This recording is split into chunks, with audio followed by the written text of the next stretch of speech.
Assalamualaikum warahmatullahi wabarakatuh. Saya Nadia Winda Iswara, kelas 12 IPA 6, akan mempresentasikan tentang klasifikasi pada hewan. Dasar teori. Kegiatan klasifikasi adalah pembentukan kelompok-kelompok makhluk hidup dengan cara mencari keseragaman ciri atau sifat dari bermacam-macam ciri yang dimiliki makhluk hidup tersebut. Makhluk hidup yang mempunyai ciri dan sifat yang sama dimasukkan dalam satu kelompok, dan apabila dalam satu kelompok terdapat perbedaan ciri dan sifat, dipisahkan lagi ke dalam kelompok lain yang lebih kecil, sehingga kegiatan klasifikasi akan diperoleh jenjang-jenjang kelompok makhluk hidup yang berbeda.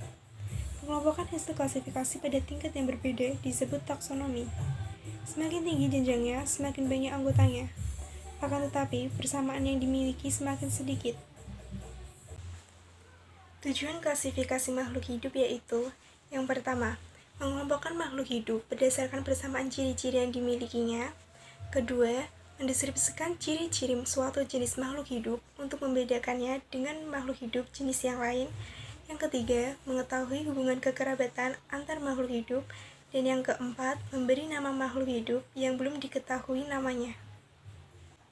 Berdasarkan tujuan tersebut, sistem klasifikasi makhluk hidup mempunyai manfaat untuk memudahkan kita dalam mempelajari makhluk hidup yang sangat beraneka ragam dan untuk mengetahui hubungan kekerabatan antara makhluk hidup satu dengan yang lainnya. Berikut adalah klasifikasi hewan yang ada di sekitar rumah saya. Yang pertama, kucing. Nama ilmiahnya Felis catus, dari genus Felis, famili Felidae, dan dari kelas Mammalia. Kucing termasuk kelas Mammalia karena memiliki kelenjar susu pada betinanya, sedangkan pada jantan memiliki kelenjar susu namun telah mengalami reduksi. Kucing juga memiliki tubuh yang diselimuti rambut, dan termasuk hewan vertebrata atau bertulang belakang dan berdarah panas. Yang kedua, anjing. Nama ilmiahnya Canis lupus familiaris, genus Canis, famili Canidae, dan dari kelas Mammalia. Anjing termasuk kelas Mammalia karena memiliki kelenjar susu, tubuhnya ditutupi rambut, memiliki tulang telinga tengah, bernafas menggunakan paru-paru, dan mempunyai diafragma untuk membantu bernafas. Yang ketiga, ayam. Nama ilmiahnya Gallus gallus, genus Gallus, famili Phasinidae, dan kelas Aves. Ayam termasuk ke dalam kelas Aves karena berdarah panas, mempunyai suhu tubuh yang tetap, berkembang biak dengan bertelur, pembuahan terjadi di dalam induk betina, semua tubuhnya tertutup oleh bulu, memiliki sayap walaupun tidak bisa terbang. Yang keempat, merpati. Nama ilmiahnya Columba livia, genus Columbia, famili Columbidae, dan dari kelas Aves. Merpati termasuk ke dalam kelas Aves karena mempunyai bagian tubuh yang jelas berupa ekor, badan, leher, dan kepala. Memiliki bulu yang menutupi seluruh tubuhnya, memiliki sayap dan bisa terbang, memiliki pundi-pundi udara yang berfungsi untuk menyimpan udara pada waktu terbang, berkembang biak dengan bertelur, dan termasuk hewan berdarah panas.